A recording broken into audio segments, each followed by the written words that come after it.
પદ્ય 8 જ્ઞેયમ રૂપમ તદ એવ મે, તે મારું જ રૂપ છે. પ્રસ્તાવના. મહાકવિ કાલિદાસે અભિજ્ઞાન શાકુંતલના મંગલાચરણમાં શંકરની અષ્ટમૂર્તિઓની પરિકલ્પના કરી છે. એમાંથી પ્રેરણા લઈને ઈસવીસન 1981માં તૈયાર થયેલા ધોરણ 9ના સંસ્કૃત પાઠ્યપુસ્તકનું અષ્ટમૂર્તિરહમ શીર્ષકથી એક કાવ્ય સંપાદિત કરવામાં આવ્યું હતું. તેમાં પ્રસંગને અનુરૂપ પરિવર્તન કરીને અહીં નવા પદ્યો રચીને ચરાચર જગતમાં વ્યાપ્ત ઈશ્વરની અષ્ટમૂર્તિઓની નૂતન પરિકલ્પના કરવામાં આવી છે. ઈશ્વર જેમ સ્વેચ્છાએ કોઈ જાતના દબાણ વગર પોતાનું કર્તવ્ય છે એમ માનીને જીવ માત્ર ઉપર સતત પરોપકારની વર્ષા કરે છે, તેમ માનવ સમાજની વિવિધ વ્યવસાયમાં જોડાયેલી વ્યક્તિઓ પણ કોઈ જાતના દબાણ વગર પોતાનું કર્તવ્ય સમજીને સતત કાર્યરત રહે છે. આ કારણે આ પ્રકારની વ્યક્તિઓ ઈશ્વરનું જ રૂપ છે એમ અહીં માનવામાં આવ્યું છે.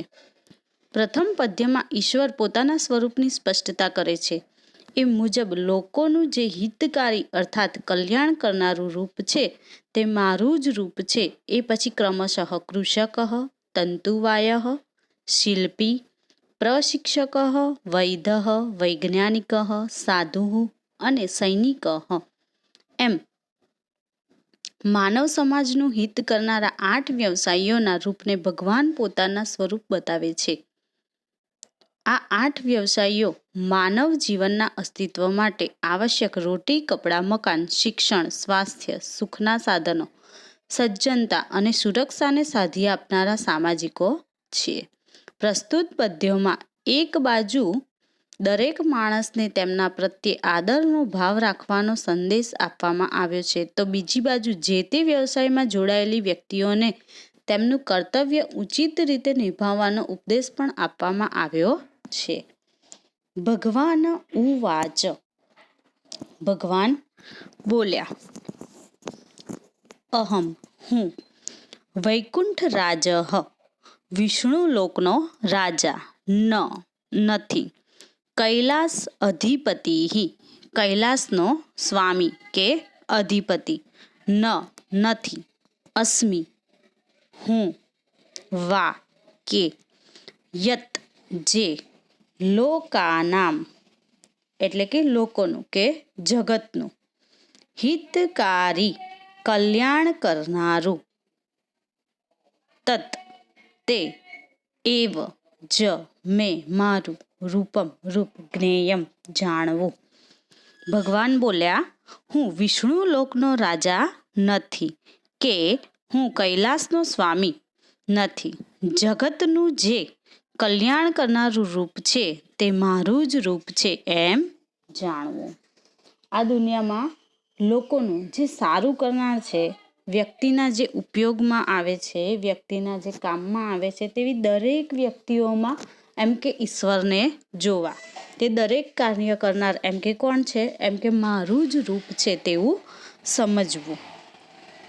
યે જે કૃષકાહા, ખેડૂતો, કૃષિ કૃત્વા કરીને, સ્વેચ્છયા સ્વેચ્છાપૂર્વક, ધાન્યને યચ્છન્તિ વહેંચે છે. તસ્માત તે જીવેભ્યઃ પ્રાણીઓ ઉપર, ઉપકુર્વન્તિ ઉપકાર કરે છે.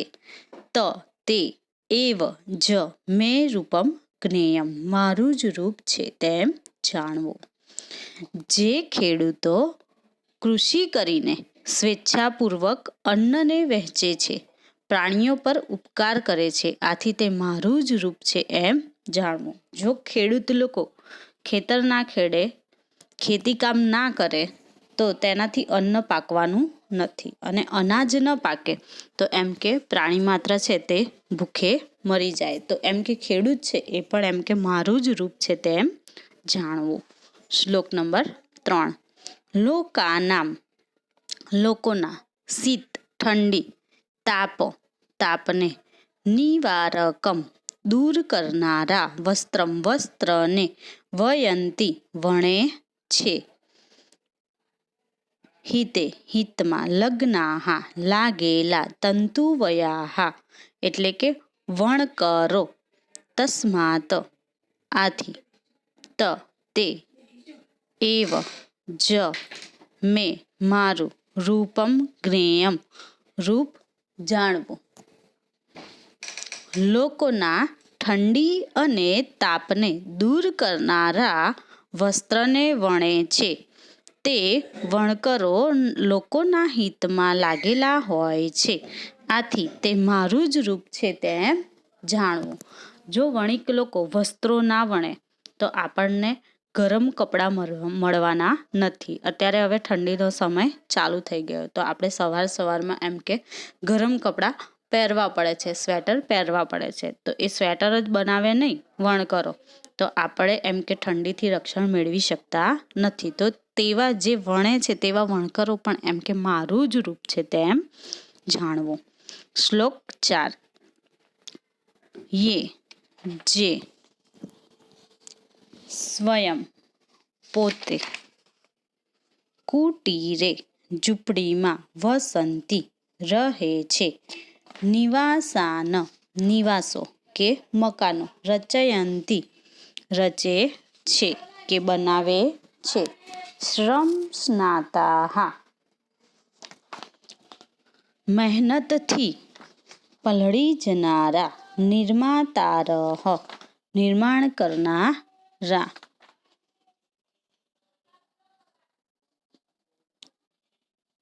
કડિયાઓ, તસ્માત આથી, ત તે, એવ જ મેં મારું, રૂપમ અસ્તિ રૂપ છે.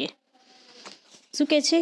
જેઓ પોતે ઝૂંપડીમાં રહે છે, નિવાસો રચે છે કે મકાનો બનાવે છે, મહેનતથી પલળી જનારા તે કડિયાઓ મારું જ રૂપ છે એમ માનવું. આપણને ખબર છે કે મજૂર વર્ગ છે જે કડિયાઓ છે એ કેવામાં રહે છે તો ઝૂંપડીમાં રહે છે અને મહેનત કરીને આપણા માટે શું બનાવે છે? મકાનો બનાવતા હોય છે. એમ કે એ કડિયાઓ છે એ જ એમ કે મારું રૂપ છે, તેમને મારું રૂપ જાણવું. તેના પછી વિદ્વાને એટલે કે વિદ્વાન, વિદ્યાદાને વિદ્યાના દાનમાં, સદા હંમેશા, રક્તાહા એટલે કે મગ્ન રહેનાર, લાગેલા રહેનાર, તથા સંસ્કાર સેચને સંસ્કારોના સિંચનમાં, યે જે સમાજમ સમાજને, શિક્ષયંતી શિક્ષણ આપે છે, તસ્માત આથી, ત તે, એવ જ મેં મારું, રૂપમ જ્ઞેયમ રૂપ જાણવું. શું કે છે? સંસ્કારોના સિંચનમાં અને વિદ્યા પ્રદાન કરવામાં, વિદ્યા આપવામાં હંમેશા લાગેલા રહીને સમાજને શિક્ષણ આપે છે. આથી તે શિક્ષકો એમ કે મારું જ રૂપ છે તેમ જાણવું. શ્લોક 6. વ્યાધિનાશે રોગોના નિવારણમાં કે રોગોને મટાડવામાં, સદા હંમેશા, દક્ષાહા કુશળ, સ્વાસ્થ્ય રક્ષકાહા સ્વાસ્થ્યનું રક્ષણ કરનારા, ભિષજઃ વૈદ્યો સંતિ છે, નિત્યમ હંમેશા, જનાનામ લોકોને, મોદયંતી આનંદ આપે છે, તસ્માત આથી, ત તે, એવ જ મેં મારું, રૂપમ રૂપ જાણવું. વૈદ્યો કે ડોક્ટરો એમ કે હંમેશા રોગનો નાશ કરવામાં કુશળ અને સ્વાસ્થ્યનું રક્ષણ કરનારા છે, હંમેશા લોકોને આનંદ આપે છે કે આનંદ આપનારા છે.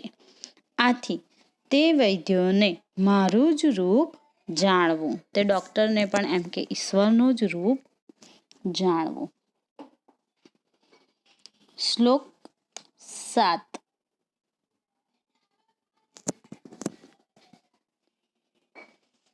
યે જે નવમ નવા આવિષ્કારમ આવિષ્કાર કૃત્વા કરીને દુઃખને પરિહરંતી દૂર કરે છે.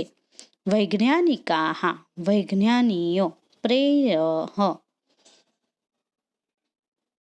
સંતિ ભૌતિક સુખ આપનાર હોય છે. તસ્માત આથી તે એવ જ મેં મારું સ્વરૂપમ રૂપ જાણવું.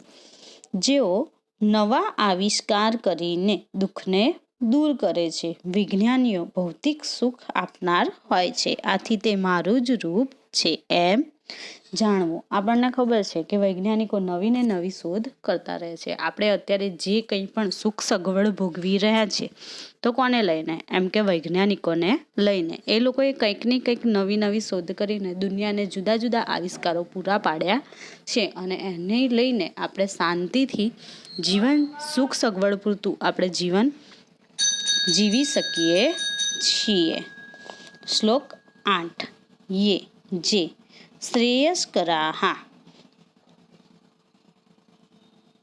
આત્મકલ્યાણ કરનારા જનાનામ લોકોને સતપથમ સાચો માર્ગ દર્શયંતી દેખાડે છે.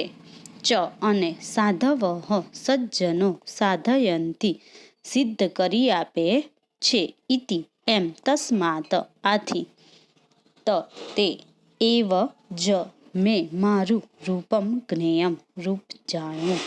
શું કહે છે? જે આત્મકલ્યાણ કરનારા લોકોને સાચો માર્ગ દેખાડે છે તે સજ્જનો સત્પુરુષો સિદ્ધ કરી આપે છે. આથી તે મારું જ રૂપ છે તેમ જાણવું. કોઈને શરીરમાંથી દેહમાંથી આત્મતત્વની પરમ એવા પરમાત્માની પ્રાપ્તિ કરાવી કે ઈશ્વરની જાણ કરાવી કે તે માટેનું જ્ઞાન આપવું તે કોણ કરી શકે છે? તો સત્પુરુષો કરી શકે છે. જે આત્મજ્ઞાની છે તે કરી શકે છે અને તે સાચા કલ્યાણ ઈચ્છનારા લોકોને આત્મકલ્યાણનો માર્ગ બતાવી શકે છે. તેવા સત્પુરુષો સાધુ પુરુષો એમ કે મારું જ રૂપ છે તેમ જાણવું.